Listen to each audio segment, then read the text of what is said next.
Yang penting saya melakukan kebenaran firman, saya dekat-dekat sama Tuhan, nanti apapun yang saya perbuat berhasil.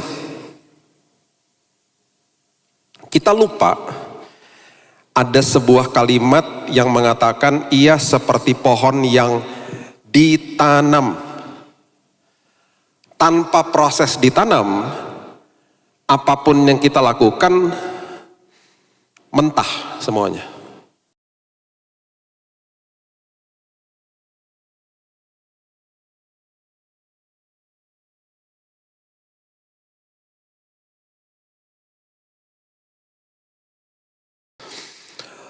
Tuhan, kami percaya bahwa semua firman yang ditaburkan di tempat ini bukan sekedar hanya lewat-lewat saja Tuhan. Tidak akan percuma Tuhan, tidak akan kembali dengan sia-sia. Semuanya menjadi kehidupan, menjadi rema, bahkan firman Tuhan menyembuhkan yang sedang sakit. Bukan sekedar tubuh saja, tapi juga jiwa.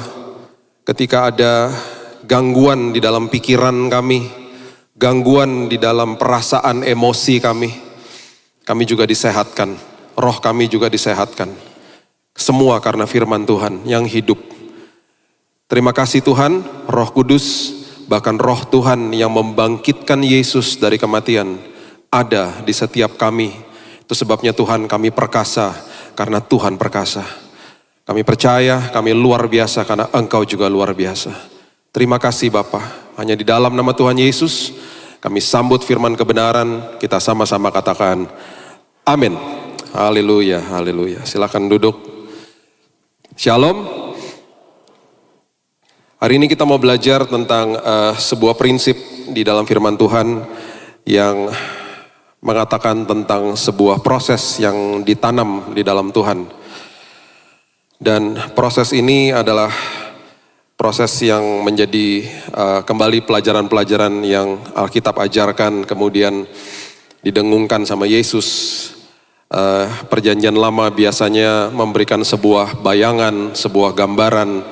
Yesus memberikan pelajaran di dalam sebuah metafor atau perumpamaan.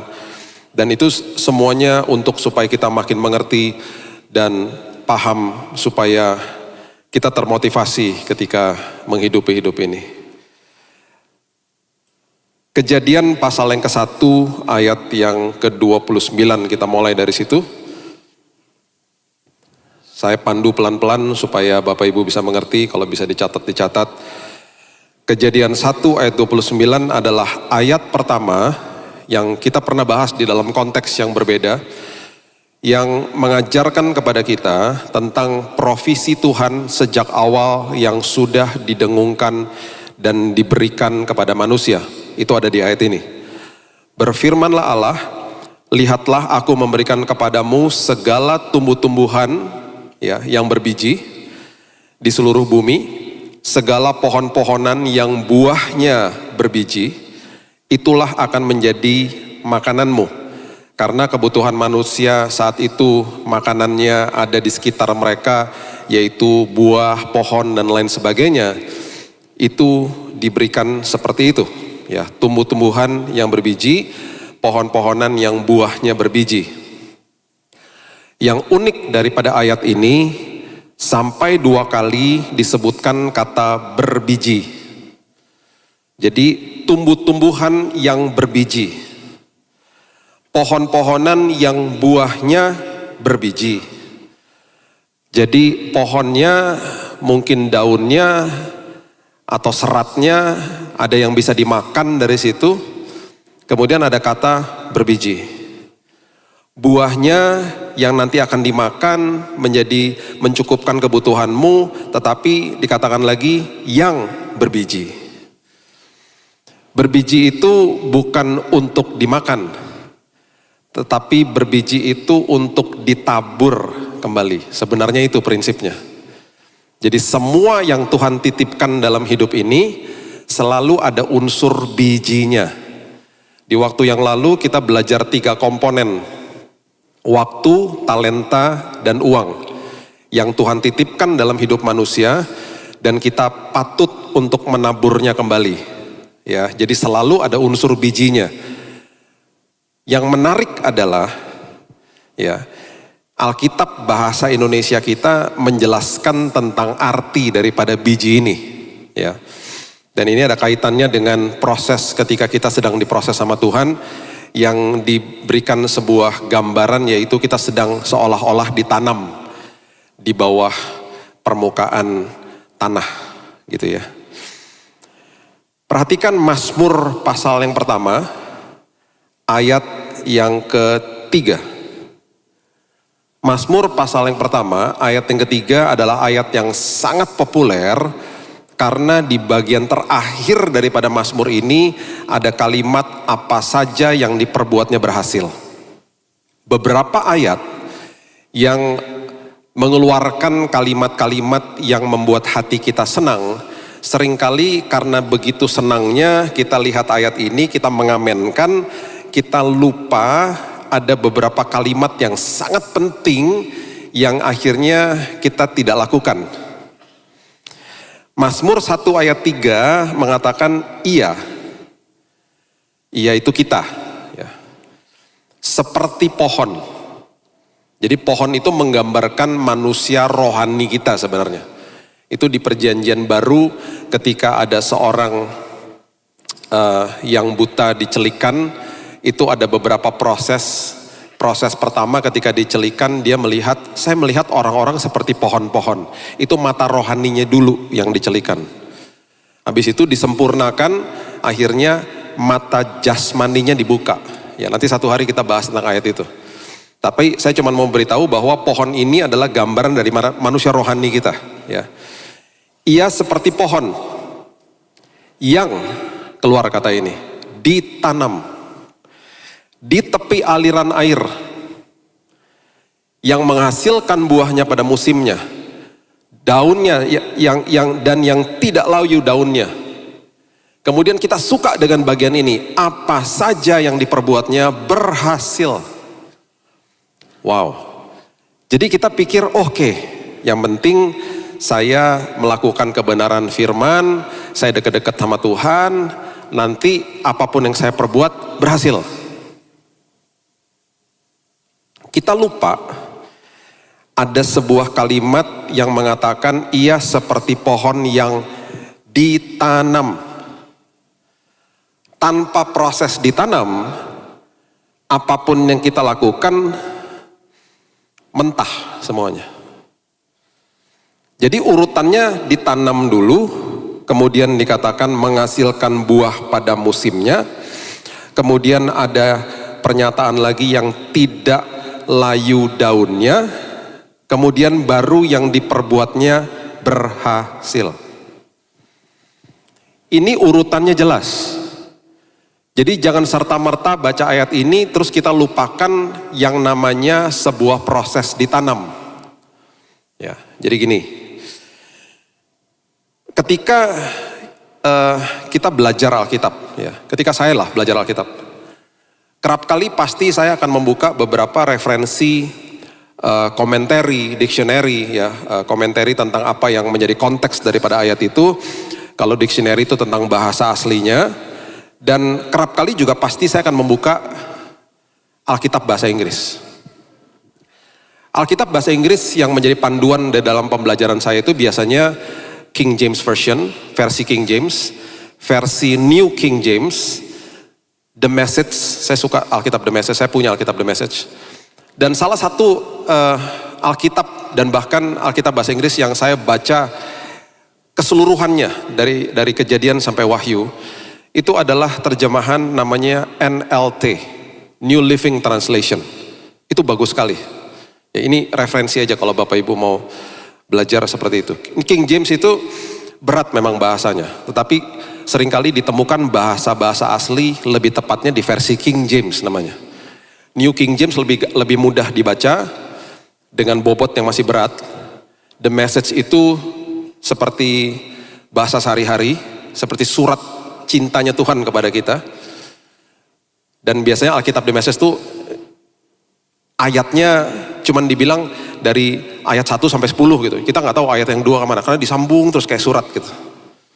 Kemudian ada juga New Living Translation. Nah, dari semua ini ketika saya pelajari kata biji,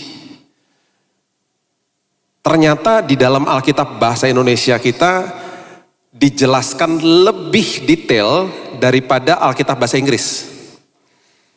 Ini pertama kali saya temukan hal seperti ini yang biasanya Alkitab bahasa Inggris menjelaskan dengan lebih detail daripada kosakata bahasa Indonesia. Jadi di dalam prinsip ini Alkitab bahasa Indonesia kita menjelaskan ada dua elemen yang sedang ditanam. Yang satu biji, yang satu benih.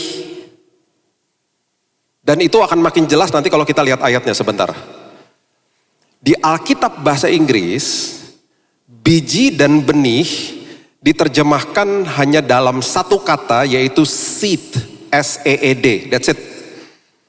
Jadi ketika saya temukan ini, saya dalam hati, wow, pertama kali Alkitab bahasa Indonesia kita kosakatanya lebih kaya daripada bahasa Inggris.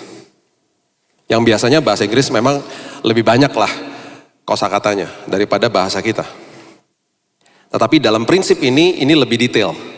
Alkitab bahasa Indonesia kita. Jadi lebih bisa menjelaskan dengan lebih detail.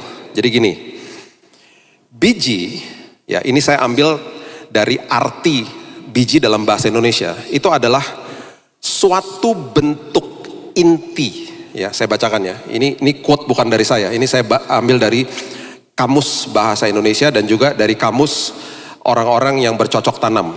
Ya, biji itu merupakan suatu bentuk inti hasil dari sebuah persarian dan akan bakal tanaman yang mini, tanaman kecil, embrio yang masih dalam keadaan perkembangan yang terkekang. Ada kata terkekang, dorman, terbatas, mentah, itu biji.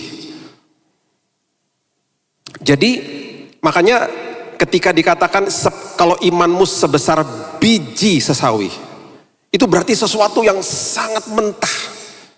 Bukan sekedar kecil tapi mentah. Dan terkekang itu berarti terbatas. Itu biji. Oke. Dan tadi di Kejadian 1:29 dikatakan biji.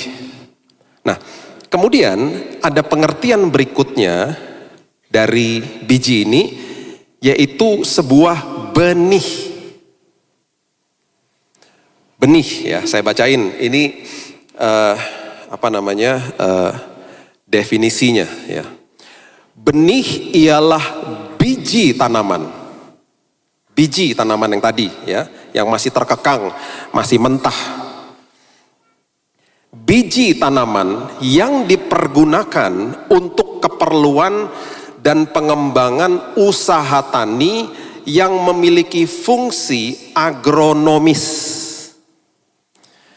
Perhatikan kalimat ini definisinya yang saya ambil ya.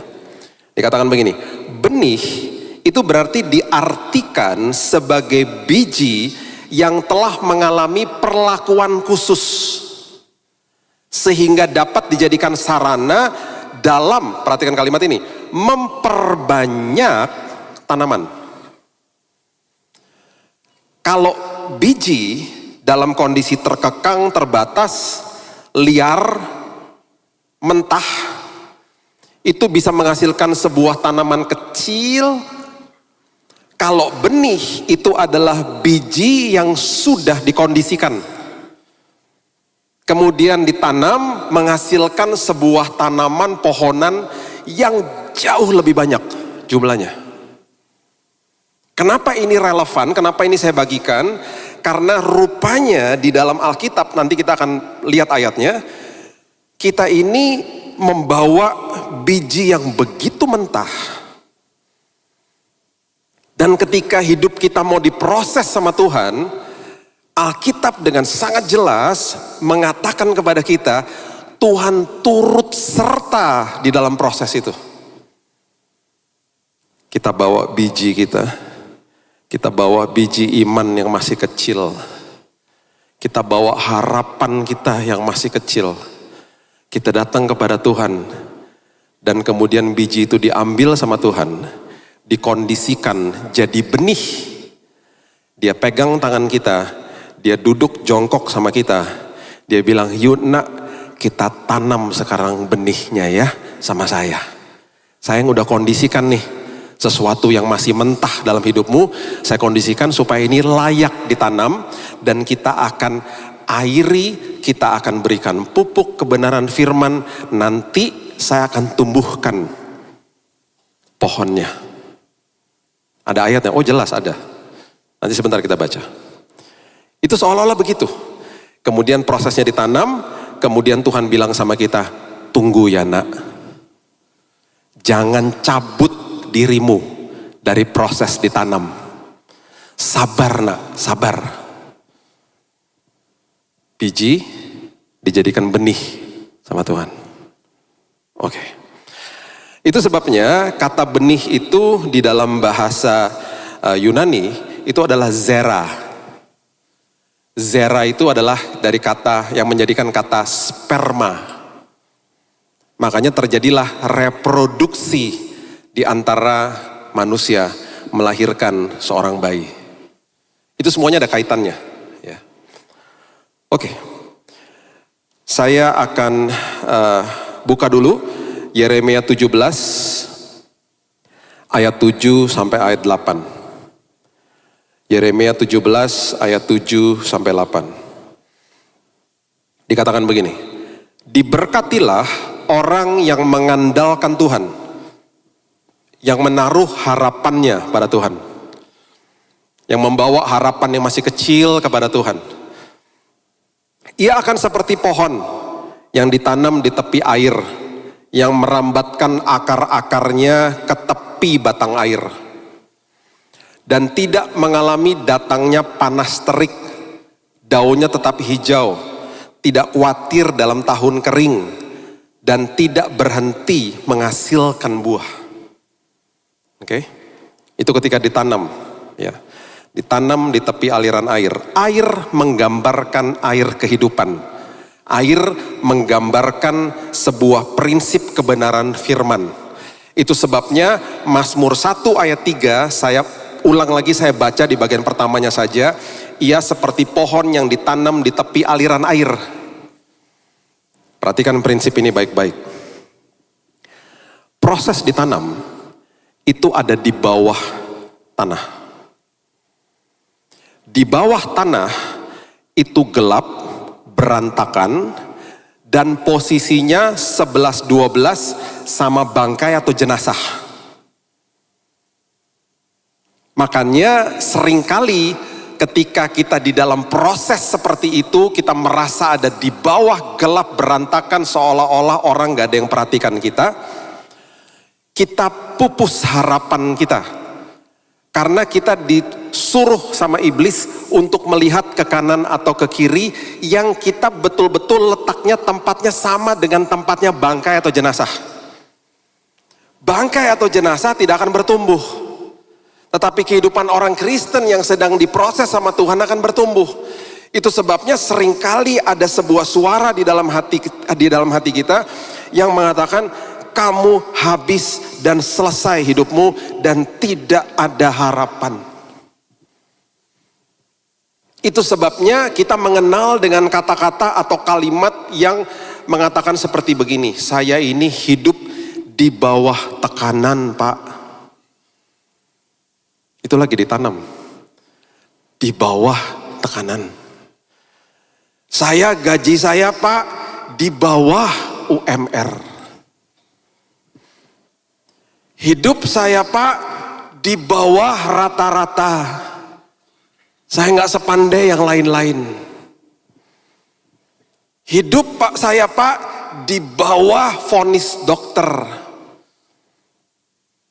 Under pressure.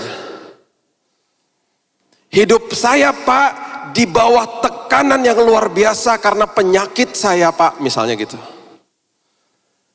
Justru Alkitab dengan jelas katakan, ketika ada proses di bawah, itu justru makin dekat dengan air kehidupan. Dan justru di dalam proses seperti itu, air kehidupannya yang memberikan nutrisi kepada dia. Bukan dari luar, bukan dari mana-mana, dari bawah. Itu sebabnya orang yang sedang di dalam proses, salah satu gambarannya dikatakan yang ada di padang gurun biasanya, orang-orang seperti begitu yang biasanya dengar suara Tuhan lebih jelas. Itu sebabnya di perjanjian baru dikatakan Yohanes Pembaptis mendengar suara Tuhan di padang gurun, bukan imam yang ada di bait Allah.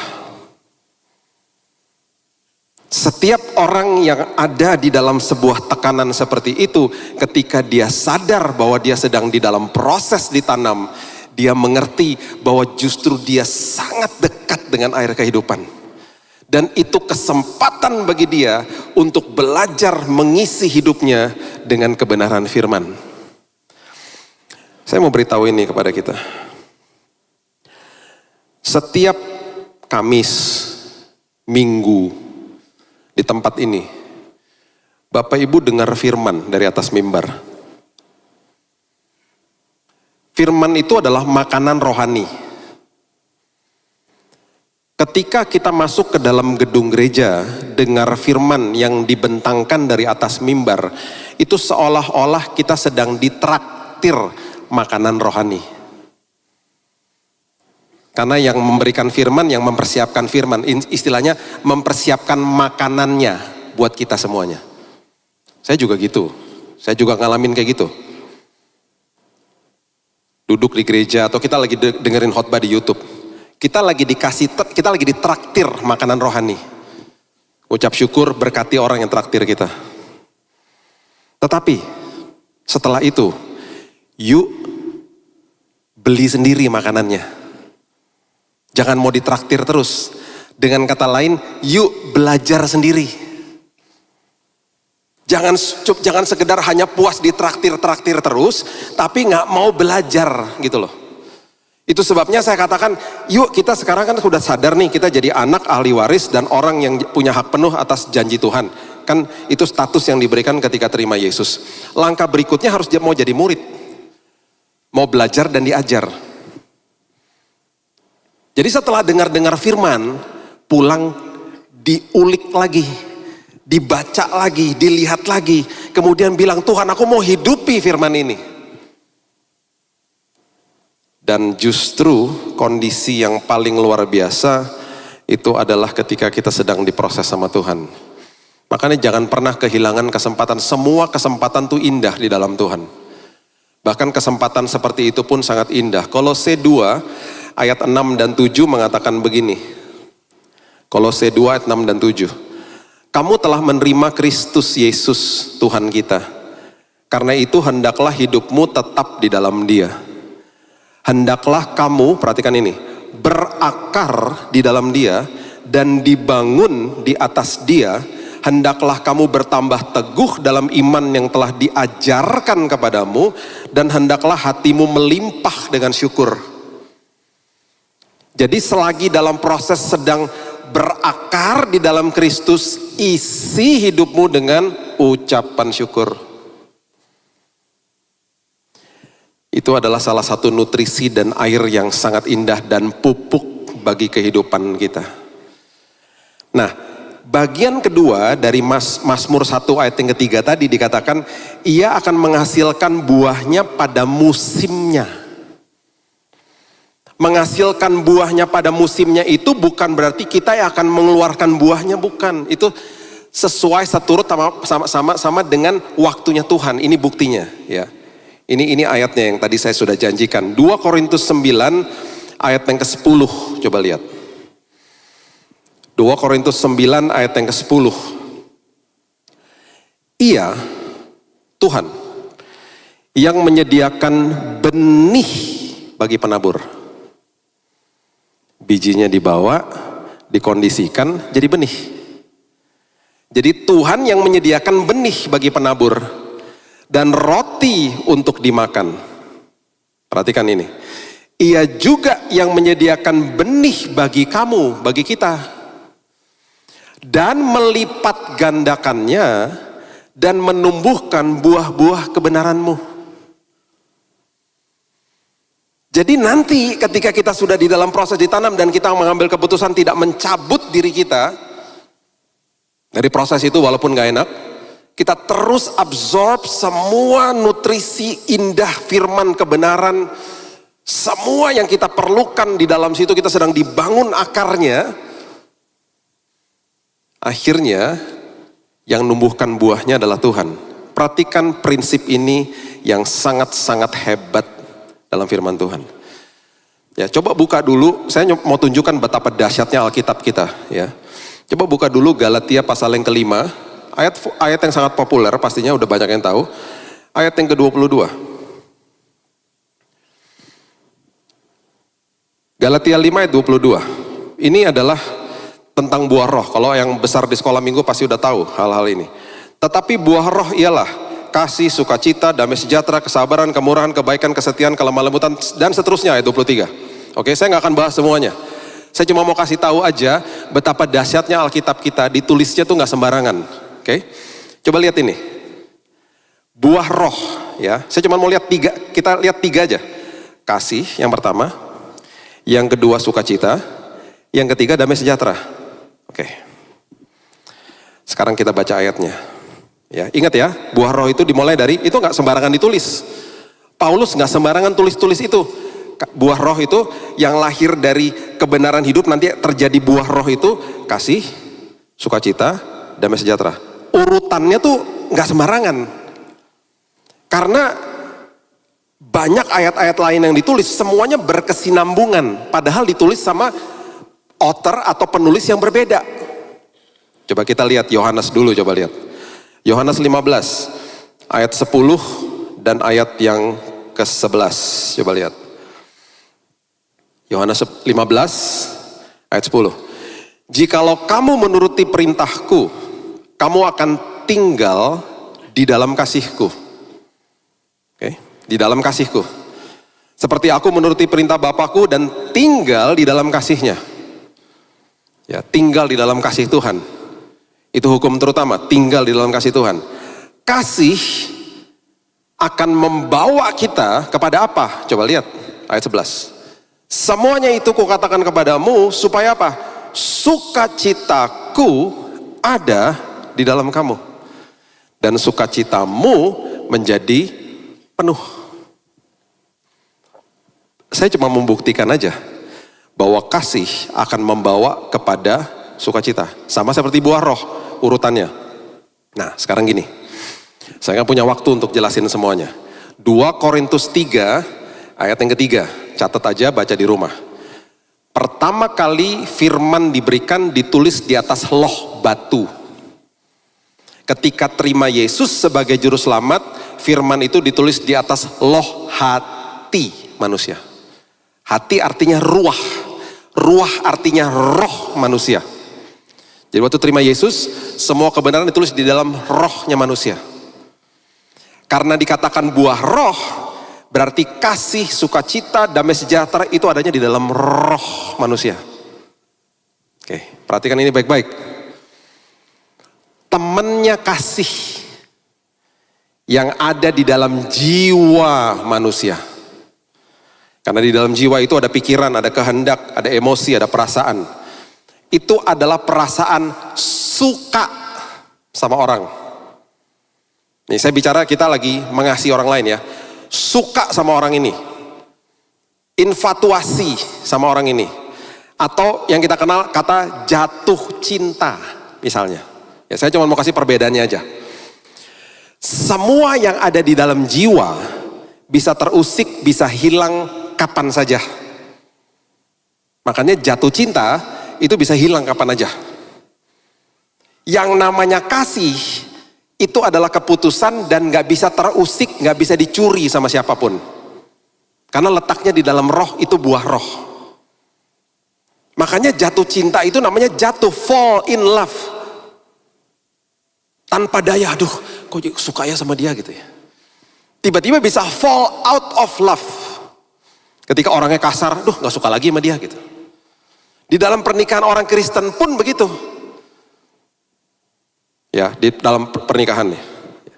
Menikah 5 tahun pertama, 6 tahun pertama, masih happy-happy semuanya, tiba-tiba hilang rasa jatuh cinta yang di awal. Itu normal sebenarnya. Nah, orang dunia karena tidak memiliki kasih, bubar udah, langsung. Udah gak kayak dulu, perasaannya udah bubar aja. Orang Kristen ketika perasaan jatuh cintanya mulai lenyap, dia mengambil keputusan untuk tetap mengasihi. Kasih itu tetap murah hati, tetap sabar, tetap tidak menyalahkan orang lain, menjadi orang yang tepat, tidak mementingkan diri sendiri. Lambat laun rasa jatuh cintanya timbul lagi. Karena kasih adalah keputusan. Beda kan? Beda loh. Orang dunia gak punya itu namanya kasih agape, orang dunia gak punya. Jadi ini beda. Jadi ketika masuk ke dalam konseling pranikah, ini harus jelas. Gak bisa kamu hanya mau menikah gara-gara saling suka, karena saling jatuh cinta. Itu hanya diberikan sama Tuhan untuk rasa tertarik di awal. Kasih itu harus didalami supaya ketika rasa itu hilang, karena itu bisa terusik dan hilang kapan saja, kasihnya kicks in. Keputusannya diambil, jatuh cintanya nanti timbul lagi. Sukacita juga gitu. Letaknya di roh. Temennya sukacita yang ada di dalam perasaan manusia itu yang namanya kesenangan. Makanya dalam bahasa Inggrisnya sukacita disebutnya the joy of the Lord is my strength. Sukacita Tuhan itu kekuatanku. Kalau yang namanya kesenangan tuh happiness. Happiness sama joy itu beda. Kesenangan bisa terusik kapan aja, bisa hilang kapan aja. Tetapi sukacita nggak bisa dicuri sama iblis. Kita terusin ya, udah jelas ya. Kita terusin lagi. Coba lihat. Tadi kan urutannya gitu kan, kasih, sukacita, kemudian apa? Damai sejahtera toh. Coba lihat Filipi 4 ayat 4 sampai 7. Alkitab kita itu luar biasa. Penuh dengan pewahyuan dan semuanya ditulis karena sumbernya cuma satu. Walaupun ditulis oleh orang-orang yang berbeda, dalam tahun yang berbeda, tempat yang berbeda, kultur dan bahasa yang berbeda. Dimulai dengan kalimat ini, bersukacitalah, kasih sukacita kan. Bersukacitalah senantiasa dalam Tuhan. Sekali lagi kukatakan bersukacitalah. Hendaklah kebaikan hatimu diketahui semua orang. Tuhan sudah dekat. Janganlah hendaknya kamu khawatir tentang apapun juga. Tetapi nyatakanlah dalam segala hal keinginanmu kepada Allah dalam doa dan permohonan dengan ucapan syukur. Ya, bersukacitalah, jangan komplain, mengucap syukur. Perhatikan ayat 7. Damai sejahtera Allah yang melampaui segala akal akan memelihara hati dan pikiranmu dalam Kristus Yesus. Buah roh kasih membawa kepada sukacita, sukacita membawa kepada damai sejahtera. Ditulis sama Paulus kepada jemaat di Galatia, ditulis oleh Yohanes, ditulis lagi sama Paulus kepada jemaat di Filipi, dan ininya semuanya nyambung jadi satu. Damai sejahtera letaknya di roh, yang letaknya di dalam perasaan atau jiwa itu apa? Ketenangan. Ketenangan bisa hilang kapan saja. Damai sejahtera gak bisa dicuri sama iblis. Makanya orang Kristen ketika melewati proses ditanam, proses yang gak enak, dia akan katakan begini, memang kesenangan dan ketenangan gak ada Pak, tetapi damai sejahtera dan sukacita tetap meluap-luap dalam hidupku. Karena itu pemberian kerajaan sorga, bukan pemberian dunia. Buktinya mana? Kisah Rasul 12, coba lihat. Ini buktinya. Kisah Rasul 12 ayat 6 dan 7, coba lihat.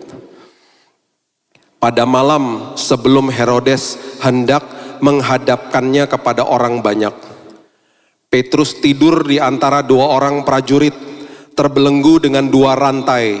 Selain itu prajurit-prajurit pengawal sedang berkawal di muka pintu.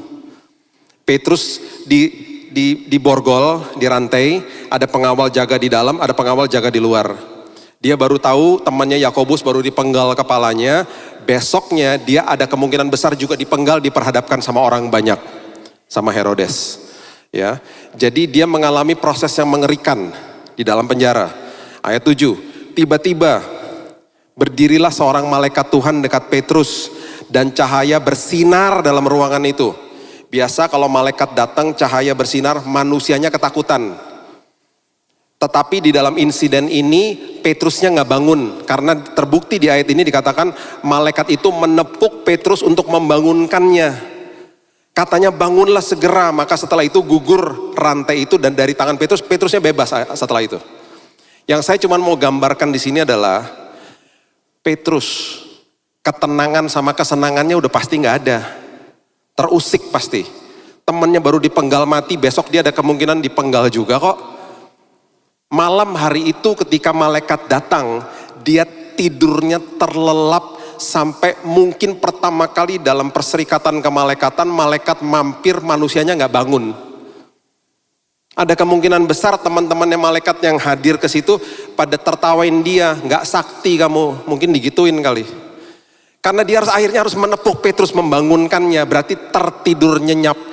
Orang Kristen, anak Tuhan, walaupun ada masalah, walaupun ketenangan dan kesenangannya tidak ada, malam hari bisa tidur nyenyak karena tetap ada damai sejahtera dan sukacita. Itu anak Tuhan. Gak bisa diusik sama iblis. Itu miliknya kerajaan sorga, the property of the kingdom yang diberikan kepada kita. Itu maksud daripada buahmu akan aku tumbuhkan pada musimnya. Aku yang tumbuhin. Kamu tenang aja. Kan tadi kamu udah bermitra sama saya, kamu bawa bijimu kepadaku, aku jadikan benih, kita tabur sama-sama, kita tanam sama-sama, kita nantikan pas ada waktunya kamu lagi butuh, kamu akan aku berikan dan aku akan kamu nyatakan, manifestasikan bahwa damai itu melebihi akal budimu. Di situ saya baru sadar.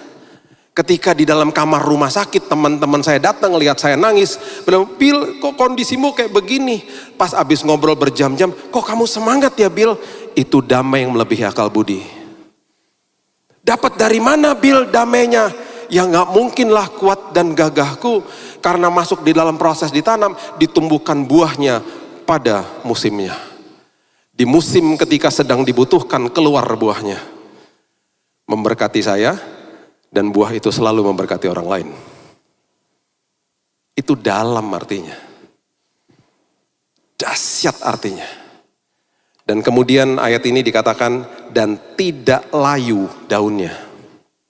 Tidak layu daunnya. Kenapa tidak layu daunnya? Daun adalah gambaran daripada mahkota sebuah pohon. Makanya kalau lihat pohon, daunnya nggak ada, jelek pasti. Ya, daun itu adalah mahkota dari pohon, sama seperti rambut kepada seseorang.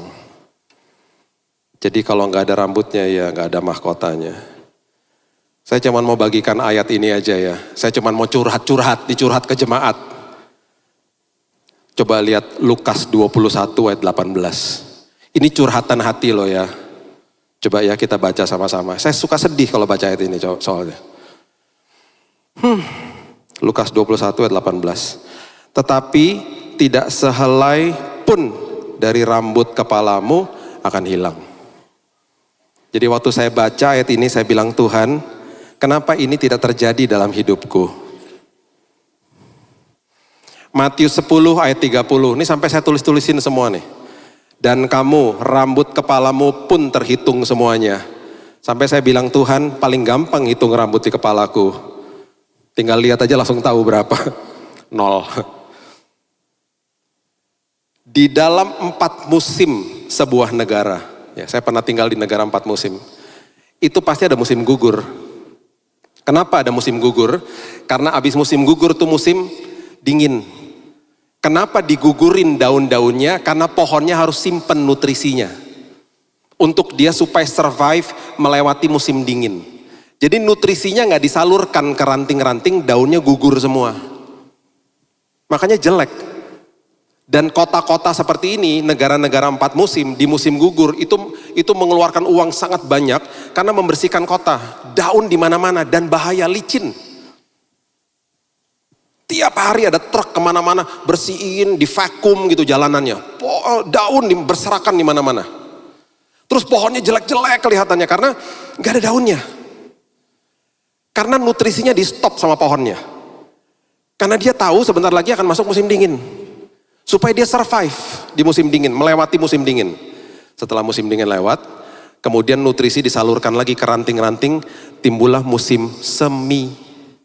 Daunnya baru-baru. Terus musim panas, musim gugur lagi habis itu. Firman Tuhan katakan, musim boleh berganti, daunnya nggak akan layu. Musim hidup boleh berganti, semangat dan kemuliaan Tuhan tetap atas hidupmu.